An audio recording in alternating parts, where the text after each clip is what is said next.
El día de hoy continuaremos con nuestra clase de la etapa 1 en el curso de Introducción a las Ciencias Sociales, el proceso de construcción del conocimiento en ciencias sociales.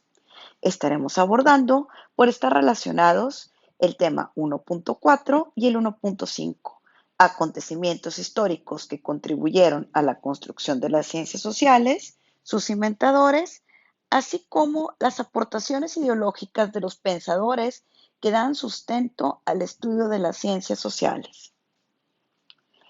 El ser humano es el único que se plantea problemas sobre el mundo, sobre sí, surgiendo así la ciencia y la tecnología. ¿Cuándo has visto a tu mascota preocupado por algo más allá de sus alimentos, de jugar o de observar la lluvia o cómo se mueve el abanico? Nunca. El ser humano, por el contrario, busca respuestas. Desde tiempos prehistóricos, el hombre, cuando veía los relámpagos y los truenos en el cielo, buscaban dar respuesta a esos fenómenos. Posteriormente, el hombre en la antigua Grecia trató de explicarlo a través de mitos donde creían que Zeus atravesaba el cielo y que cuando Zeus paseaba en su carruaje, se escuchaba cómo tronaba el cielo y asimismo la luz del cochero iba alumbrando. El día de hoy sabemos que no es así, pero esto sirvió para dar respuesta a sus preguntas. La ciencia actualmente no es un producto original acabado. Desde su aparición ha observado una evolución y una continua búsqueda de perfeccionamiento que despunta en la concepción aristotélica en la antigüedad. Después se confronta con Galileo y Newton en la época moderna, configurándose de ese modo el paradigma de ciencia que en los principios de las ciencias naturales que iba a predominar hasta el siglo XIX. Se ha encontrado que durante el siglo XVIII las ciencias más importantes eran las ciencias exactas, especialmente la física y la matemática. Sí, ya sé, a mí tampoco me gusta. En el siglo XIX predominó la química y la biología. Como te habíamos dicho antes, las ciencias sociales son un campo del conocimiento científico que prácticamente comenzó a despegar a mediados del siglo XIX, donde tuvo un gran desarrollo en el siglo XX. Se puede decir que las ciencias sociales son casi nuevas. Los pensadores de inicio del siglo XIX, Saint-Simon, Augusto Comte, Stuart Mill, Carlos Marx y Herbert Spencer, fueron cimentadores del nuevo campo de las ciencias sociales, quienes hacia finales del siglo XIX y a principios del siglo XX, con Emilio Durkheim, Max Weber y Vilfredo Pareto, hacen las ciencias sociales lo que hoy conocemos. Son muchos los problemas que plantea las ciencias sociales, todo lo que nos atañe al hombre y la sociedad. Se sabe que una ciencia es madura cuando pasó la prueba del método científico y sale airosa. Eso es lo que ocurrió y sigue ocurriendo con las ciencias sociales. Las ciencias sociales, su investigación, tiene un mayor interés cuando se ve su metodología. Cuando trata de indagar si las ciencias sociales son realmente ciencias o si pueden proporcionar conocimientos universales, ciertos y válidamente demostrables. La Ilustración, por ejemplo, fue un movimiento cultural que se desarrolló en Francia e Inglaterra en el siglo XVIII y trató, como dice su nombre, de iluminar al mundo. Estos pensamientos empiezan con Diderot, Montesquieu, Rousseau y Voltaire entre el siglo XVIII, 1751 y 1760, donde surge la primera enciclopedia. Posteriormente, empiezan a surgir los cimentadores en el siglo XIX. Antes de pasar a los cimentadores, resumimos en breve lo que se ha dicho hasta ahorita. Punto 1. El ser humano es el único que se plantea problemas sobre el mundo y sobre sí. Esto da pie a la ciencia y la tecnología. Punto 2. La ciencia está en constante transformación, buscando una evolución y continuo posicionamiento y perfeccionamiento. Punto 3. En el siglo XVIII tienen la prioridad las ciencias exactas. En el siglo XIX, a mediados, surgen las ciencias sociales. ¿Vamos bien?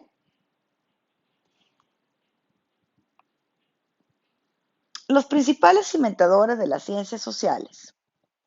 Henry de Saint-Simon fue el precursor del socialismo, sí, esa palabra que a veces se asocia con cosas negativas, que es un modo político o un régimen político que algunos países aún conservan, tales como Cuba, entre otros.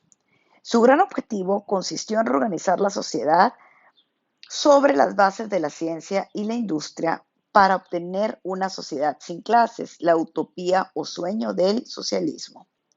Sus obras principales destacan las Cartas Ginebrinas, el sistema industrial y el nuevo cristianismo. Augusto Comte, fundador del positivismo. Ojo, es diferente ser positivo a positivismo. El positivismo es una corriente filosófica que busca la respuesta o la justificación a través de la ciencia. Estableció la sociología como ciencia. Es de los máximos avances que logran las ciencias sociales en su época. Instauró las bases para la organización de la sociedad. Sus obras principales son el Curso de Filosofía Positiva y Discurso sobre el Espíritu Positivo, entendido como parte del positivismo.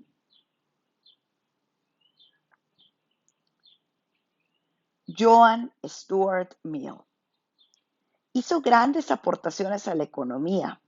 Defiende la idea de que la libertad está amenazada por la desigualdad social y por la tiranía política. El conocimiento se basa en la experiencia humana. Sus principales obras son Un sistema de lógica, Principios de economía política con algunas de sus aplicaciones a la filosofía social. Carlos Marx, posiblemente te suene familiar o al menos ya lo has escuchado. Es el creador del socialismo científico. Reconoce el materialismo histórico, que lo estaremos estudiando a profundidad en la etapa 3, como un modo de producir y distribuir la riqueza entre todos los integrantes de la sociedad. Sus principales obras son El Capital y la contribución a la crítica de la economía política.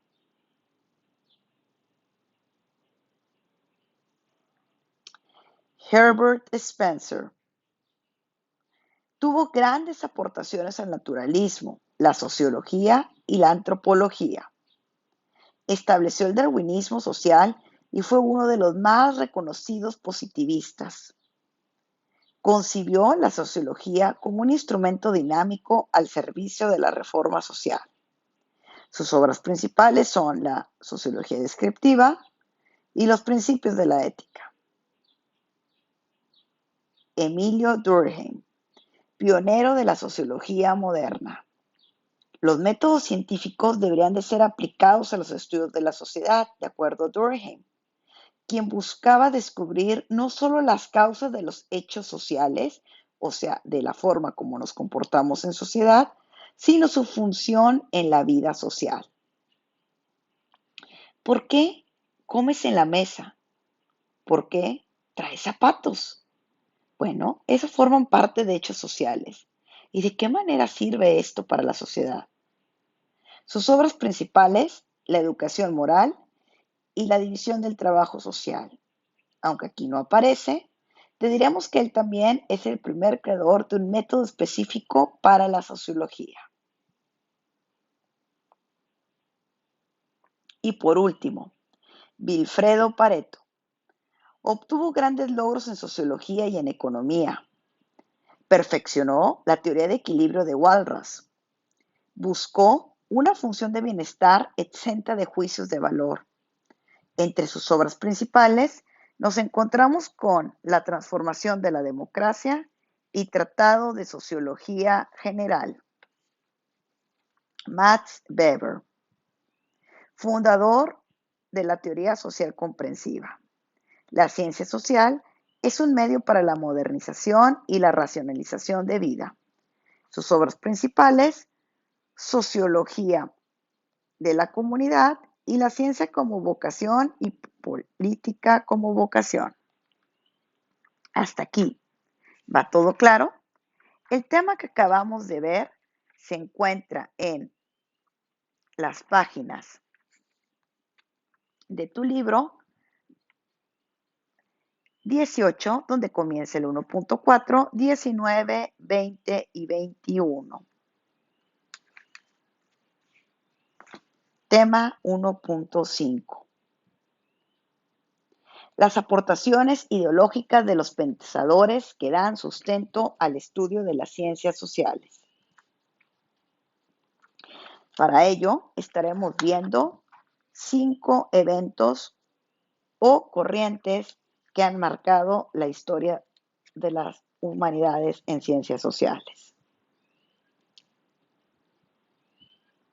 La revolución científica, el empirismo, el racionalismo, la evolución unilineal y el positivismo. Si quieres acompañarnos mientras que explicamos, puedes hacerlo a partir de la página 22.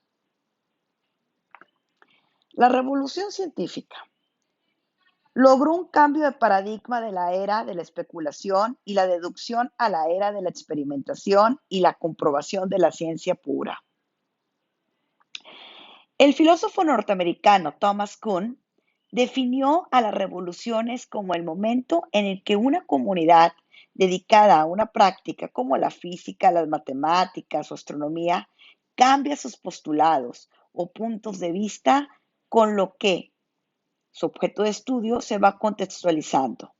Este cambio permite dar un giro a las investigaciones y generar nuevos conocimientos. Por tanto, nos dice Kuhn, lo que cambia no es el objeto de estudio, sino la forma en que la ciencia los investiga. Plutón ha sido un componente del sistema solar, el cual ha sido planeta, ha dejado de serlo y ha vuelto a serlo, y es un claro ejemplo de cómo ningún conocimiento es definitivo. La revolución científica que ocurrió durante el siglo XVII y XVIII, sus aportaciones ideológicas involucraron nuevos conocimientos en diferentes materias, como la astronomía, la biología, medicina, entre otras. Aquí se cambió de la era de la especulación y la deducción a la era de experimentar y comprobar. Por ejemplo, se quitó la vieja idea de que la Tierra es el centro del universo. Se concluyó que los cuerpos no están formados por agua, fuego, aire o tierra, sino por moléculas y átomos. Una disculpa. Se afirma que los seres vivos son productos de una evolución y de selección natural. La ciencia, por fin, está por encima de las antiguas creencias. Y, asimismo, la revolución científica es lo que nos encamina a entender la ciencia como hoy en día. Entre sus iniciadores nos encontramos con Nicolás Copérnico, Johannes Kepler, Galileo Galilei e Isaac Newton. El empirismo, que surge en el siglo XVII con sus representantes Francis Bacon y John Locke, planteó que todo el conocimiento es basado a través de la experiencia y dice que las ideas simples provienen directamente de sensaciones sobre la realidad y las complejas combinan la realidad y la abstracción. La palabra empirismo viene del griego empeira, que significa experiencia. Fue una teoría filosófica que surge en Inglaterra, que se contrapone al racionalismo, ya que afirma que el conocimiento se adquiere a través de la experiencia y no de la razón. Niegan el hecho que las ideas sean algo innato en el ser humano. Rechazan a la metafísica. El conocimiento humano está condicionado por la propia experiencia. Así que podemos decir que en el empirismo el conocimiento, el punto clave es que se adquiere a través de la experiencia y solamente será válido si se comprueba científicamente. El racionalismo, donde